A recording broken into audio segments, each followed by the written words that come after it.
اعوذ باللہ من الشیطان الرجیم۔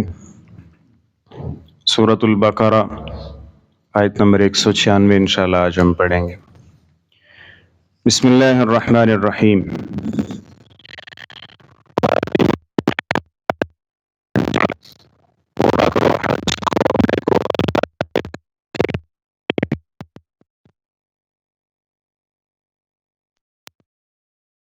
قربانی میسر ہے اس کو قربان کر دو۔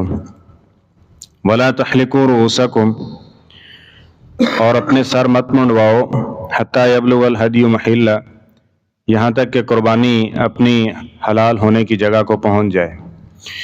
فمن کان منکم مریضا، تو پھر جو تم میں سے مریض ہے، او بہ اذی من رأسہ، یا اس کے سر میں کوئی تکلیف ہے، ففدیۃ من صیام، تو وہ فدیہ دے گا روزوں کے ساتھ، او صدقۃ، یا صدقے کے ساتھ، او نسک، یا قربانی کے ساتھ۔ فاذا امنتم، پھر جب تم بے خوف ہو جاؤ، پرامن ہو جاؤ، فمن تمتع، پس جو فائدہ اٹھانا چاہتا ہے، بالعمرۃ الی الحج، عمرے کے ساتھ حج کا بھی، فما استیسر من الحج، تو پس جو میسر قربانی ہو وہ قربان کرے۔ ومن لم یجد، اور جس کے پاس قربانی نہیں ہے، فصیام ثلاثۃ ایام فی الحج، وہ 3 دن کے روزے ایام حج میں رکھے۔ وسبعۃ اذا رجعتم، اور 7 روزے جب تم واپس آ جاؤ۔ تلک عشرۃ کاملہ، یہ 10 پورے ہو گئے۔ ذالک، یہ اس کے لیے ہے، لمن لم یکن اہلہ حاضر المسجد الحرام، جو مسجد حرام کے احاطے کا رہنے والا نہیں ہے۔ واتقوا اللہ، اللہ تعالیٰ سے ڈر جاؤ۔ واعلموا، اور جان لو، ان اللہ شدید العقاب، کہ بے شک اللہ تعالیٰ سخت سزا دینے والا ہے۔ حج اور عمرہ یہ مسلمانوں کی اللہ تعالیٰ کی طرف سے دی ہوئی ایک بہترین عبادات ہیں، اور حج تو ارکان اسلام میں سے ہے کہ جو استطاعت ہونے کے باوجود حج نہیں کرتا وہ اسلام سے ہاتھ دھو بیٹھتا ہے۔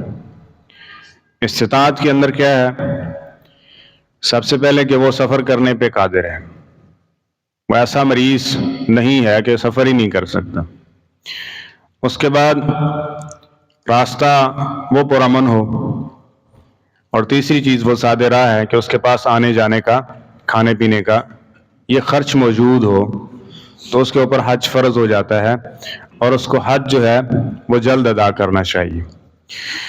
اور اگر ایک شخص پہ حج فرض ہو چکا ہے اور وہ اس دنیا سے چلا گیا، تو یہ اس کے ذمہ فرض تھا، اس کی وراثت کے تقسیم سے پہلے اس کے مال سے حج کیا جائے گا، تاکہ اس پر جو یہ فرض ہے اس کو پورا کر دیا جائے۔ جس طرح روزے فرض ہیں، ایک آدمی فوت ہو گیا اور اس کے ذمہ روزے تھے، تو وہ کیا کرے گا؟ بعد والے جو اس کے ورثاء ہیں وہ روزے بھی پورے کریں گے۔ اس طرح اس پر حج فرض تھا تو اس کی طرف سے حج بھی کیا جائے گا۔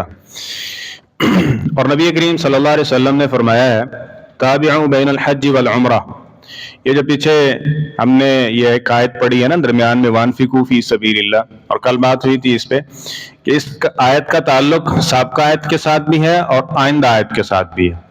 اللہ کے راستے میں، اسلامی لشکر کی تیاری میں بھی بسا اوقات انسان کو بہت زیادہ مال خرچ کرنا پڑتا ہے، اور حج عمرے کے لیے بھی بعض لوگ ہیں جن کو بہت زیادہ مال خرچ کرنا پڑتا ہے، بعض کو کم ہے، تو اپنی حیثیت کے مطابق ہے، لیکن یہ خرچ کرنا کیا ہے؟ ضروری ہے۔ اور یہ دونوں چیزیں ایسی ہیں کہ جو انسان کے مال کے اندر اضافہ کرتی ہیں۔ ہمارے ہاں جو دنیا کے پتر ہیں، ایسے سمجھ لیں، وہ زکوٰۃ بھی نہیں دیتے، کیا کرتے ہیں؟ کہتے ہیں زکوٰۃ دینے سے مال کہاں بڑھتا ہے؟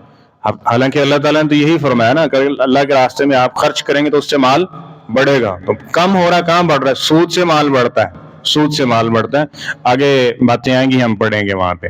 لیکن اللہ تعالیٰ نے فرمایا کہ ان چیزوں سے، اللہ کے راستے میں خرچ کرنے سے مال بڑھتا ہے۔ جس طرح کی یہ حدیث بھی ہے کہ تابعوا بین الحج والعمرہ، حج اور عمرہ متابعت کے ساتھ کیا کرو۔ ایک دفعہ تو فرض ہے، اس کے بعد استطاعت اللہ نے دے رکھی ہے تو پے در پے، ایک کے پیچھے دوسرا حج اور عمرہ کیا کرو۔ مقصد کیا ہے؟ فائدہ کیا ہوگا؟ فرمایا یہ 2 فائدے تمہیں دیں گے۔ فَإِنَّمَا يُنْفِيَانِ الْفَقْرَ وَالذُّنُوبَ، ایک تو یہ ہے کہ یہ تمہارے گناہ ختم کر دیں گے، اور دوسری تمہاری تنگ دستی اس کو دور کر دیں گے۔ حالانکہ اب بندہ سوچے کہ اگر سال بعد بھی حج کرتا ہے تو 10-15 لاکھ روپیہ اس کا لگ جاتا ہے، اگر عمرہ بھی کریں تو 3-4 لاکھ روپیہ لگ جاتا ہے، اگر اس کی کمائی سے نکلا ہے۔ لیکن اللہ تعالیٰ کا یہ وعدہ ہے، اور جو لوگ اس پہ عمل کرتے ہیں ان کا یہ تجربہ اس بات پہ شاہد ہے کہ اس سے انسان کے مال کے اندر اضافہ ہوتا ہے، کم نہیں ہوتا۔ اور جو شخص ایسا نہیں کرتا وہ کھڑتا ہی رہتا ہے، چاہے وہ اربوں۔ ایک معروف سی بات ہے نا کہ حج اور عمرہ یہ بندہ پیسوں سے نہیں کر سکتا، یہ اللہ کی توفیق اور اس کی رحمت کے ساتھ ہی ہو سکتا ہے، اور پھر اس کے ساتھ یہ اللہ تعالیٰ کا وعدہ ہے اور کمی کی گنجائش نہیں کی جا سکتی۔ تو فرمایا کہ یہ جب تم نے حج اور عمرے کے لیے نکل پڑے ہو تو اس میں کیا ہے؟ للہ، صرف اللہ کی رضا کے لیے ہو۔ انما الاعمال بالنیات، اگر نیت خالص نہیں ہے تو حج کا بھی فائدہ نہیں ہے، عمرے کا بھی فائدہ نہیں ہے۔ عمرہ کس لیے ہے؟ یہ جو مقصد ہے یہ سامنے رکھے جائیں کہ نبی کریم صلی اللہ علیہ وسلم نے جو اس کے فوائد ذکر کیے ہیں دنیاوی اخروی، ان کو حاصل کرنا ہے، گناہوں کی معافی ہے، اور اس طرح یہ جو قلت ہے اور اس کے ساتھ یہ جو فقر و فاقہ ہے اس کو دور کرنے کے لیے، اور باقی جو اس کے دیگر مقاصد ہے اس کے اصول کے لیے۔ آگے اس کے احکامات ذکر کیے جا رہے ہیں۔ فَإِنْ أُحْصِرْتُمْ فَمَا اسْتَيْسَرَ مِنَ الْحَدْيِ، کہ اس کے بعد یہ ہے کہ تم جا رہے ہو اور راستے میں تمہیں روک لیا گیا، راستہ بند کر دیا گیا، اب جانا ممکن نہیں ہے، تو پھر کیا ہے؟ اگر تم قربانی بھیج سکتے ہو تو قربانی بھیج دو، اور تب تک انتظار کرو کہ جب تک ایک اندازے کے مطابق قربانی وہاں پہنچ جاتی ہے، کیونکہ یہ رواج شروع سے چلا آ رہا تھا۔ لوگ بیت اللہ کی تعمیر کے لیے اپنے پیسے چاہے وہ کہاں سے بھی کسی کونے میں بھی ہوتے تھے خرچ کیا کرتے تھے، اپنا ہدایہ اور تحفہ بھیجا کرتے تھے۔ قربانی کا جانور ہوتا بیت اللہ کے لیے اس کو چھوڑ دیتے، اور اس کے گلے کے اندر جو ہے نا یا اس کی کوہان کے اوپر ایک کٹ سا لگا کے اس کا خون اس کے اوپر مل دیتے، یہ علامت ہوتی تھی یہ بیت اللہ کے نام کے اوپر چھوڑا ہوا اونٹ ہے، اور وہ جدھر سے پہنچتا اس کو وہ اس طرف چلا دیتے، اور حتیٰ کہ وہ جب وہاں پہنچتا تو وہ جو اس کے متولی تھے اس کو پکڑتے اور اس کو ذبح کرتے، اور جو وہاں زائرین اور معتمرین ہوتے تھے وہ ان کو کھلایا اور پلایا کرتے تھے ان چیزوں کے ساتھ۔ تو فرمایا ایک چیز یہ ہے کہ قربانی کو بھیج دیں گے وہاں جا کے اس کو ذبح کر دیا جائے گا، اور جب وہاں ذبح ہو جائے پھر تم نے اپنے سر منڈوا لینے، اور اگر وہاں پہنچنے کا کوئی امکان نہیں ہے یا ایسے ہے کہ اس کو ضائع کر دیا جائے گا تو اس صورت میں یہ ہے کہ پھر وہیں پہ ہی تم قربانی کر دو اور اپنے سر منڈوا دو، جیسا کہ نبی کریم صلی اللہ علیہ وسلم جا رہے تھے، آپ کو صلح حدیبیہ کے موقع پہ روک لیا گیا، اور آپ عمرے کے لیے جا رہے تھے نا، اور تو کوئی ارادہ نہیں تھا، لیکن آپ کو روک لیا گیا، آپ علیہ الصلوۃ والسلام نے وہیں آپ نے اونٹوں یعنی قربانیوں کو بھی ذبح کیا، اور اس کے ساتھ یہ ہے کہ سر کو منڈوا کے دوبارہ واپس آ گئے، اور اگلے سال جو معاہدہ تھا اس کے ساتھ آپ عمرے پہ آئے۔